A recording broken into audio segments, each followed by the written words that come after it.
Hit కొట్టాలనే కసి మీదున్న హరీష్ శంకర్ ప్రస్తుతం వెంకీమామ కోసం సాలిడ్ కథను రెడీ చేసినట్టు తెలుస్తుంది. ఇక వెంకటేష్ కోసం ఒక విలేజ్ బ్యాక్డ్రాప్ డ్రామా స్టోరీని రెడీ చేస్తున్నాడట. ఈ మూవీకి దసరా బుల్లోడు అనే టైటిల్ పెడతారని సమాచారం. ఇక ఈ మూవీని వచ్చే ఏడాది సంక్రాంతికి విడుదల చేయాలని ప్లాన్ చేస్తున్నారు.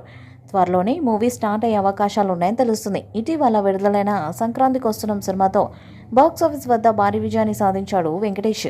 దర్శకుడు అనిల్ రావుపూడి రూపొందించిన ఈ చిత్రం పూర్తి కామెడీ ఎంటర్టైనర్గా ప్రేక్షకులను ఆకర్షించడంలో విజయవంతమైంది. ఈ సినిమా ద్వారా వెంకటేష్ తన కెరీర్లో అతిపెద్ద బ్లాక్ బస్టర్ను తన ఖాతాలో వేసుకున్నాడు. దాదాపు 300 కోట్లకు పైగా వసూళ్లను రాబట్టాడు. అయితే ఈ సినిమా విజయంతో ఉత్సాహంగా ఉన్న ఈ స్టార్ హీరో తన తదుపరి చిత్రాన్ని సిద్ధం చేసే పనిలో నిమగ్నమైనట్టు తెలుస్తుంది. ప్రస్తుతం వెంకటేష్ వివిధ దర్శకుల నుంచి కథలను వినడంలో బిజీగా ఉన్నాడని సమాచారం. మరి ఫిలిం నగర్లో వినిపిస్తున్నట్లు వెంకటేష్ హరీష్ శంకర్ మూవీ ఎప్పుడు స్టార్ట్ అవుతుందో చూడాలి.